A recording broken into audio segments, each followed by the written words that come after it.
नमस्कार, स्वागत है आप सभी का। मैं हूं आप सभी के साथ रिया डंगवाला। आप देख रहे हैं एचएनएन न्यूज। अयोध्या के राम मंदिर में चढ़ावे की कथित चोरी का मामला अब सिर्फ एक आपराधिक जांच नहीं बल्कि देश भर में कानूनी और नैतिक बहस का केंद्र बन गया है।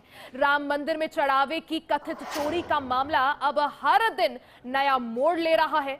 जिस मामले ने पहले सिर्फ सुरक्षा व्यवस्था और दान की निगरानी पर सवाल खड़े किए थे, अब वो कानूनी, संवैधानिक और न्यायिक बहस का विषय बन चुका है।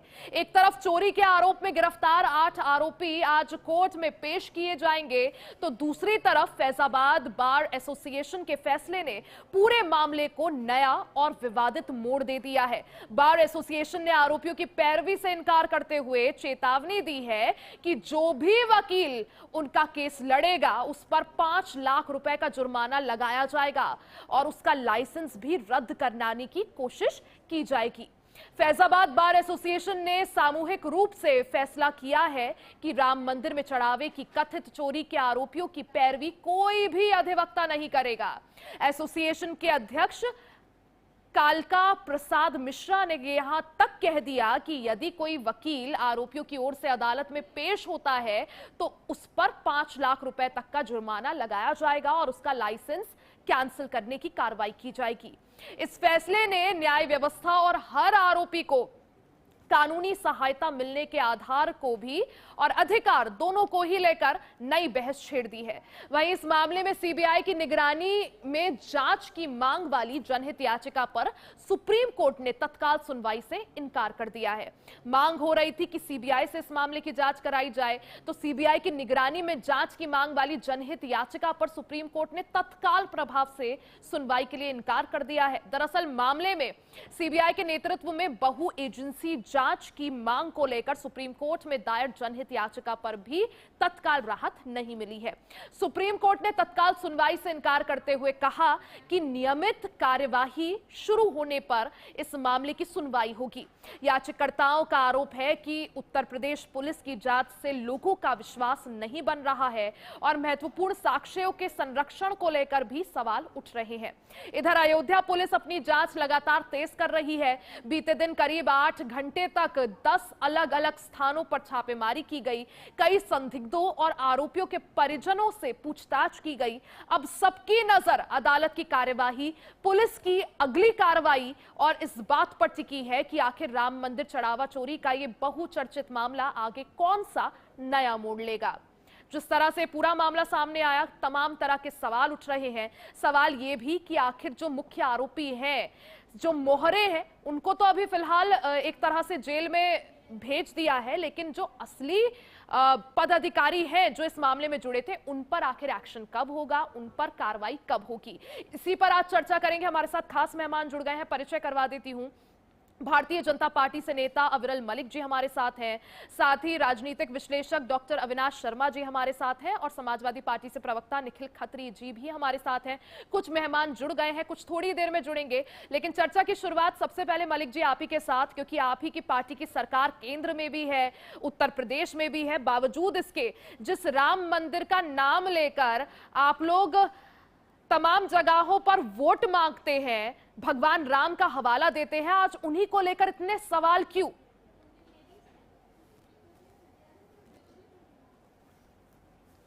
जी, मेरी आवाज आप तक पहुंच पा रही है? जी मलिक जी, आपकी आवाज मिल पा रही है। बिल्कुल। देखिए, जहां तक विषय एक तरीके से इस घटना का, ये घटना जो घटित हुई है बहुत दुखद है, बहुत शर्मनाक है, निंदनीय है, अकल्पनीय है, अविश्वसनीय है। इस प्रकार की जो घटना घटित हुई है और अरबों सनातनियों की आस्था पे पूर्ण रूप से चोट है। और निश्चित रूप से इसी कारणवश उत्तर प्रदेश की सरकार, भारतीय जनता पार्टी की सरकार ने, माननीय मुख्यमंत्री योगी आदित्यनाथ जी के नेतृत्व वाली सरकार, हमारी सरकार ने इसमें स्पष्ट निर्देश दिए हैं। एसआईटी जांच हो, एसआईटी गठित की गई, एसआईटी जांच कर रही है और जिन जिन लोगों के भी इसमें नाम सामने आते हैं, चाहे वो छोटे लोग हों, बड़े लोग हों, ऊपर के लोग हों, नीचे के लोग हों, किसी के करीबी हों, ये जो एक नया शब्द प्रचलित हुआ है, छोटी मछली बड़ी मछली जो कह रहे हैं, चाहे मछली छोटी हो, मछली बड़ी हो, कोई व्यक्ति हो और किसी संगठन से संबंधित हो, सबके ऊपर कार्रवाई होगी, सबके ऊपर एक्शन होगा, सबके ऊपर लीगल एक्शन होगा और सबको जेल भेजने का काम पूर्ण रूप से किया जाएगा। इसमें किसी रूप में कोई दुराय नहीं है और उन्हें गिरफ्तार करके मलिक जी, एफआईआर दर्ज होने में 20 दिन का समय लगा, उसमें भी क्योंकि जिन लोगों के नाम है एफआईआर में, जिन 8 लोगों की गिरफ्तारी हुई है, कोर्ट में पेशी हुई, उन 8 लोगों में कई ऐसे नाम हैं, कई ऐसे लोग हैं जो चंपत राय के करीबी बताए जा रहे हैं। तो ऐसा तो संभव नहीं है, ऐसा तो पॉसिबल नहीं है कि चंपत राय के संज्ञान में मामला ना हो, उनके जानने में, उनकी नॉलेज में चीजें ना हो और उनकी नाक के नीचे से इतना बड़ा कांड हो जाए। नहीं, देखिए, ये चीज कह देना नाक के नीचे से, इस प्रकार से मैं समझता हूँ सवाल एकदम आपका जायज है। आप सवाल पूछने का आपका पूर्ण रूप से अधिकार है। विपक्ष भी जो सवाल उठा रहा है, विपक्ष सवाल पूछ रहा है, हमें कोई आपत्ति नहीं है। लेकिन जो सत्यता है वो ये है कि एसआईटी गठित की गई है। एसआईटी को स्पष्ट निर्देश है कि इंडिपेंडेंटली, निष्पक्ष तौर पे स्वतंत्रता पूर्वक जांच करे और जांच के पश्चात जितने भी नाम सामने आते हैं, कोई भी व्यक्ति हो, सबके ऊपर कार्रवाई होगी। ये स्पष्ट निर्देश है। तो इसलिए पर्टिकुलर किसी का नाम लेना, उसको आरोपी या कुछ भी कह देना, मैं समझता हूँ पूर्ण रूप से गलत है, क्योंकि अभी तक किसी पे कुछ भी सिद्ध, अगर चंपत राय जी की बात की ठीक है सर, आपको रोक रही हूँ, इसी मुद्दे से जुड़ा एक रिएक्शन आया है, सीधा सुनवाते हैं। प्रथम दृष्टया इस बात पर शंका करते हैं कि इतनी बड़ी चोरी का खुलासा नहीं हुआ है अभी, बल्कि किसी ने अपने चालक को पकड़ा दिया, किसी ने अपने मंदिर के सफाई कर्मी को पकड़ा दिया। यहाँ तक कि स्थानीय लोग जो है उसमें कमेटी में नहीं हैं, इसलिए और चीजें घपले में जा रही हैं। यहाँ तक कि श्री नृपेंद्र मिश्रा जी का भी विरोध किया गया है कि उनको अगर यहाँ का दायित्व सौंपा जाता है तो और गड़बड़ होगा, चूंकि वो सरकार के नुमाइंदे पहले से रह चुके हैं। और प्रश्न पूछिए बताइए सर, अगर बाहर का अधिवक्ता यहाँ पर आता है, बाहर का अधिवक्ता आएगा तो बाहर के अधिवक्ता के आने पर जो यथोचित होगा वो प्रोसिक्यूशन कमेटी जो बनाई गई है वो उत्तर देगी, और उनकी भी हम लोग जांच कराएंगे कि वो गवर्नमेंट से या विश्व हिंदू परिषद से या राम जन्मभूमि से कहां से जुड़े हैं। क्योंकि ये जानते हैं आप लोग कि राम जन्मभूमि में ये मामले अपने ही वकीलों के हाथ दिए जाएंगे, जिससे कि किसी भी समय उसे ड्रॉप किया जा सके। आखिरी सवाल ये है सर कि अगर जो आरोपी हैं उन्हें कोर्ट में पेश किया जाता है तो क्या आप लोगों ने उसके बारे में कोई रणनीति तय की है? नहीं, कोर्ट पर पेश किया जाता है तो ये मैटर अंडरस्टूड है, जो जनता कहेगी वो किया जाएगा। जनता का मतलब वकील प्लस यहाँ अयोध्या वासियों से चर्चा को सुनिए कि चंपत राय, ये गोपाल राव और अनिल मिश्रा के बारे में उन लोगों की क्या धारणा है, सुन करके भी इसमें जोड़ दीजिएगा कि लोग जगह जगह पर, फुटपाथ पर, स्टेशन पर, तहसील में, हर जगह एक बात की चर्चा है कि मंदिर में पैसा ना दो क्योंकि वहाँ चोरी हो जाती, वही के लोग खा जाते हैं। अधिवक्ता संघ क्या मान चुका है कि चंपत राय दोषी है? अधिवक्ता संघ प्रथम दृष्टया इस बात पर सहमत नहीं है कि जो अभियुक्त बनाए गए हैं वो अभियुक्त हैं भी कि नहीं है, इनके पीछे कौन है, ये एक जांच का विषय है, जिसको कि सेंट्रल की फोर्स से सीबीआई तय करेगी। अगर एसआईटी का गठन ना हुआ होता तो शायद सीबीआई अगर जांच की होती तो स्थिति आज और भी क्लियर होती। लेकिन चूंकि स्टेट ने इसलिए एसआईटी गठन तुरंत कर दिया कि ये सेंट्रल के हाथ में न जाने पाए। आरोपियों के लिए फिर पैरवी करेगी, आरोपियों के लिए विरोध में पैरवी करेंगे। जो लोग आरोपियों में बचे हुए हैं उनके खिलाफ मुकदमा हम लोग न्यायालय में पैरवी करके दर्ज कराने की कोशिश करेंगे। ट्रस्ट भवन से मांग किया है कि यहाँ के लोकल जो संत महंत हैं उनको भी रखा जाए। ट्रस्ट में सारे बाहर के लोग हैं, अंदर की बात कोई जान नहीं पाता है, इसी से कोई सही चीज का खुलासा नहीं हो पाता है। फिर जांच भी वही लोग करते हैं, वो लोग बच भी जाते हैं, फिर वो लोग ये कहते हैं कि भाई हम लोग तो दोषी जांच में नहीं पाए गए। लेकिन जांच अगर सीबीआई करेगी, सेंट्रल की फोर्स करेगी, तभी तो क्लियर होगा। आज अभी बिल्कुल क्लियर नहीं है कि ये अभियुक्त जो बनाए गए हैं ये वाकई में दोषी हैं या अथवा थोड़े 1% या आधा प्रतिशत में शायद हो। धन्यवाद सर, जिस तरीके से आज क्या फैसला लिया गया? और एक बार फिर से जो है एक बार अपनी चर्चा का रुख करेंगे। मलिक जी, हमने अयोध्या के जो बार एसोसिएशन के अध्यक्ष हैं उन्हें भी सुना, उन्होंने भी इसी बात का जिक्र किया कि जिन लोगों को आरोपी बनाया गया है अभी किसी को ये भी क्लियर नहीं है, ये भी समझ नहीं आ रहा है कि असलियत में इनको ये अभियुक्त हैं भी या नहीं। तो वो बात घूम फिर कर उसी पर आ रही है, बड़ी मछली छोटी मछली।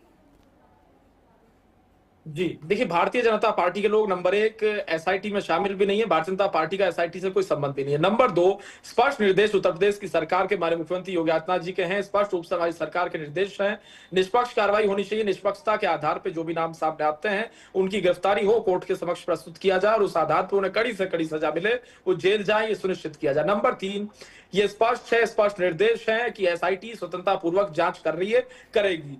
कुछ समय की मोहलत दी जानी आवश्यक है। नंबर 4 जो घटना घटित हुई है बेहद दुखद, शर्मनाक, निंदनीय है, इसमें कोई दो राय नहीं है। अरबों लोगों की आस्था वहां जुड़ी हुई है और उसके साथ खिलवाड़ करने की साजिश, प्रयास, ये जिस भी मानसिकता के व्यक्ति ने, जो भी व्यक्ति है, जिसने भी किया है, बहुत ही शर्मिंदगी वाली बात की है। उसके ऊपर कार्रवाई होनी चाहिए, जेल जाना चाहिए और कठोरतम सजा जितनी है वो मिलनी चाहिए, इसमें कोई दो राय नहीं है। और ये भी स्पष्ट है। ठीक है, डॉक्टर अविनाश शर्मा जी भी हमारे साथ हैं, पॉलिटिकल एनालिस्ट हैं। डॉक्टर अविनाश शर्मा जी, इस पूरे मसले को आप किस तरह से देख रहे हैं, समझ रहे हैं? क्योंकि विपक्ष जो है अपनी तरह से अलग अलग तरह के आरोप लगा रहा है। विपक्ष का यही कहना है कि जो मोहरे हैं उन्हें एक तरह से सजा मिल रही है, लेकिन जो असली गुनहगार हैं वो अभी भी पर्दे के पीछे हैं और वो बच भी जाएंगे, बच के निकल भी जाएंगे। आखिर क्या वजह कि विपक्ष को ना तो सरकार पर भरोसा है, ना सीएम योगी के उस बयान पर भरोसा है जिसमें उन्होंने कहा था कि दूध का दूध पानी का पानी हो जाएगा और जो राम भक्त है उनकी आस्था के साथ खिलवाड़ बर्दाश्त नहीं किया जाएगा? देखिए रिया जी, आपके माध्यम से मैं ये बताना चाहूंगा, निश्चित तौर पर जो ये घटना घटित हुई है राम मंदिर में, जो चंदा चोरी जो हुई है, निश्चित तौर पर ये राम भक्तों के साथ एक कुठाराघात है, राम भक्तों की आस्था के साथ बिल्कुल खिलवाड़ है। लेकिन मैं आपके माध्यम से ये भी बताना चाहूंगा, जिस प्रकार से तत्काल प्रभाव से मुख्यमंत्री जी के संज्ञान में ये मामला आते ही माननीय मुख्यमंत्री योगी आदित्यनाथ जी ने एसआईटी का गठन किया। 8 आरोपियों को अभी पकड़ा है, उनसे पूछताछ की जा रही है, लगातार उनके घरों पे छापेमारी की जा रही है, उनसे काफी भारी मात्रा में कैश बरामद हुआ है।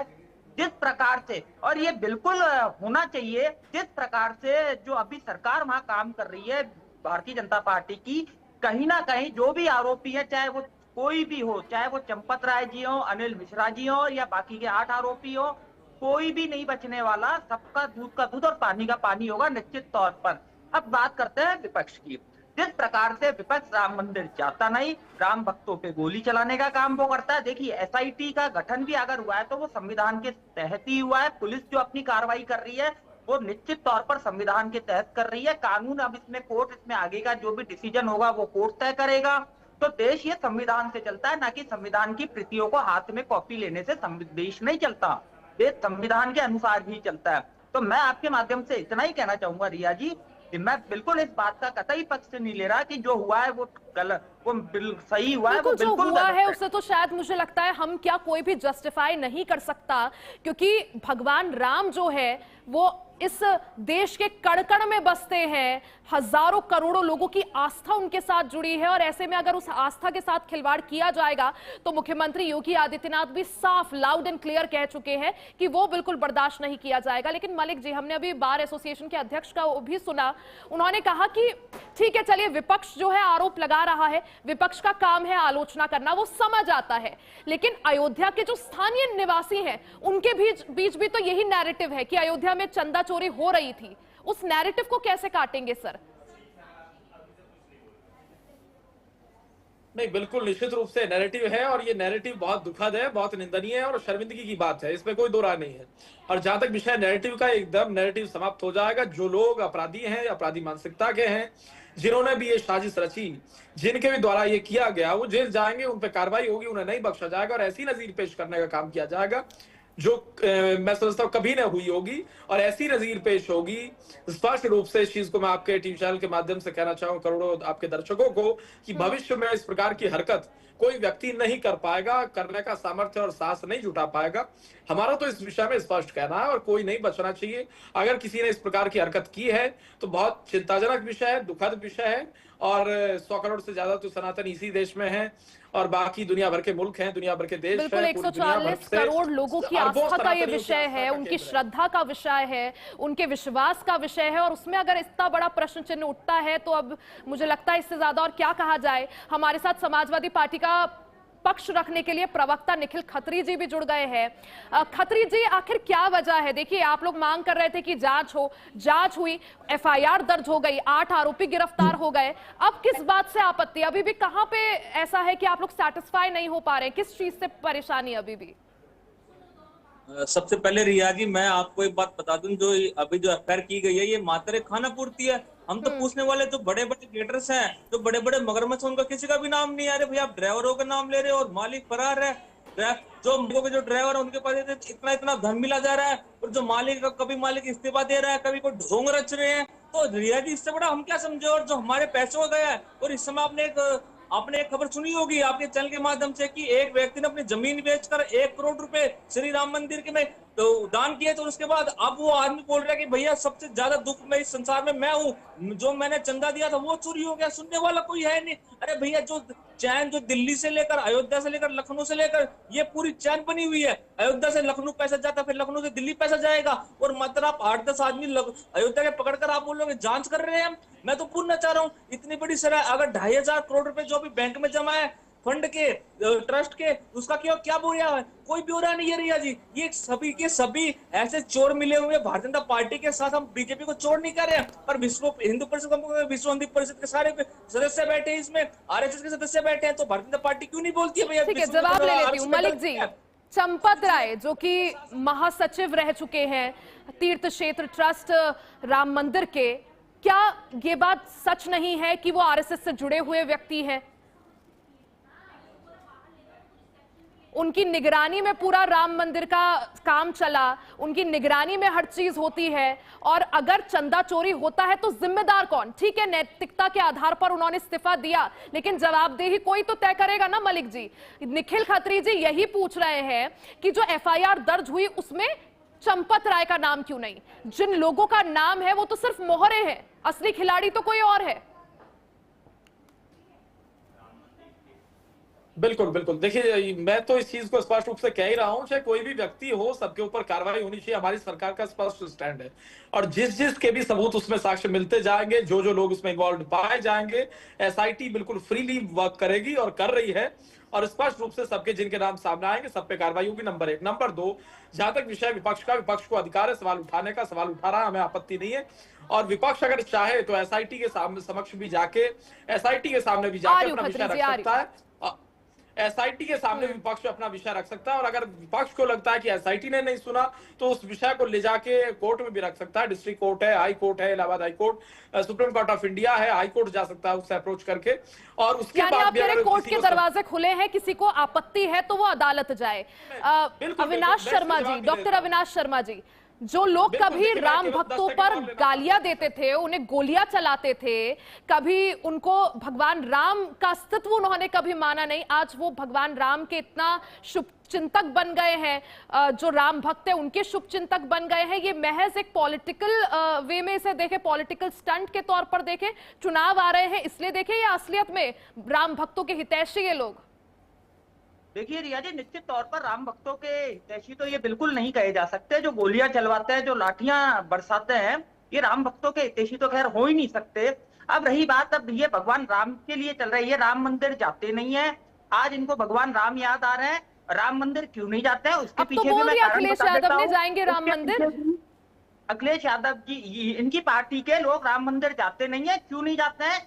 इसके पीछे कारण यह है कि इनको जो 27% का जो वोट बैंक है वो कहीं ना कहीं डूबता नजर आता है। ये खुल करके कुछ, आज ये भगवान राम की बात करते हैं, ये जब कहा थे 1992 में जब राम भक्तों पे गोलियां चलवाई गई, ये जब कहा थे जब हजारों लोगों को मारा गया, लाठियां बरसाई गई, ये जब कहा था जब राम मंदिर का उद्घाटन हुआ था, ये जब कहा थे जब राम मंदिर का ध्वज पूजन हुआ था। ये किसी भी तरीके से, खत्री जी हमारे साथ एक फाइनल कमेंट मुझे चाहिए। खत्री जी, जो सवाल डॉक्टर अविनाश शर्मा जी ने उठाए। रिया जी, यहाँ पर ये जो अविनाश जी बैठे हैं, ये सिर्फ और सिर्फ माहौल बिगाड़ने के लिए बैठे हैं। अरे भैया, जिन्होंने आदेश से गोली चलवाने का, आप उनके पैर छूते हो क्या? नृपेंद्र मिश्र जी को आप नहीं जानते हो? इनकी हिम्मत नहीं है बोलने की, इनकी हैसियत नहीं है बोलने की। आप इनसे बुलवा दीजिए, नृपेंद्र मिश्र जी के बारे में नहीं बोल पाएंगे। मतलब यार, इस समय रिया जी राम मंदिर में चोरी हुई है तो चोरी को बिल्कुल नहीं बोल पाएंगे, क्योंकि कहीं ना कहीं मुख्यमंत्री बोलने की। अब मैं तो रानीपुर से बैठे हुए तो पूछना चाह रहा हूँ, क्या गलत हुआ नहीं हुआ, क्या ये चोरी गलत हुई है, इस पर ये नहीं बता पाएंगे। मुख्यमंत्री ने दिए, उसके बाद उसके साथ साथ पर अगर हम बात करें रिया जी तो इस पर ये बात होनी चाहिए कि कम से कम इस समय बोले तो जी, इस समय कम से कम सच तो बोले, पर राजनीति विषय बिल्कुल सच नहीं बोल पा रहे हैं। डॉक्टर अविनाश शर्मा जी, अगर विपक्ष इस मुद्दे को उठा रहा है, क्या ये बात सच नहीं है? अगर विपक्ष इतने बढ़ चढ़कर इस मुद्दे को नहीं उठाता तो शुरुआत में तो चंपत राय कह रहे थे कि चोरी हुई ही नहीं है, सारे दावों को नकार दिया था उन्होंने। नहीं रिया जी, ये तो बोलते हैं, ये तो बोलते हैं, पहले तो बोलते थे कि चोरी नहीं हुई है, अब चोरी जवाब लग गया, बोले छोटी चोरी हुई है, इतना बड़ा स्कैम हो चुका है रिया जी, इतना नहीं बोलेंगे, सारे कागज उल्टी खा गए हैं ये राजनीति यहाँ पर बैठे। मैं तो ठीक है सर, माफी के साथ आप सभी को रोक रही हूँ, बहुत बहुत शुक्रिया समय देने के लिए, हमारे साथ जुड़ने के लिए। देखिए, अयोध्या के राम मंदिर में चढ़ावे की कथित चोरी का मामला अब एक बार फिर से तूल पकड़ता जा रहा है। देश भर में कानूनी और नैतिक बहस का अब ये केंद्र बन चुका है, लेकिन सवाल यही है कि भारत में मंदिर जो है सिर्फ पत्थरों की एक मीनार या फिर एक निर्माण नहीं होता, बल्कि लोगों की आस्था से जुड़ा हुआ मुद्दा है। अब ऐसे में राम मंदिर पर जो सवाल उठ रहे हैं वो अब जांच का विषय है, लेकिन देखना यह होगा कि ये जांच सिर्फ मोहरों तक यानी छोटी मछली तक ही सीमित रहती है या जो असली दोषी है उन्हें सलाखों के पीछे किया जाता है। इसी के साथ इस खास बुलेटिन में सिर्फ इतना ही। बने रहे हमारे साथ, देखते रहे HNN न्यूज़।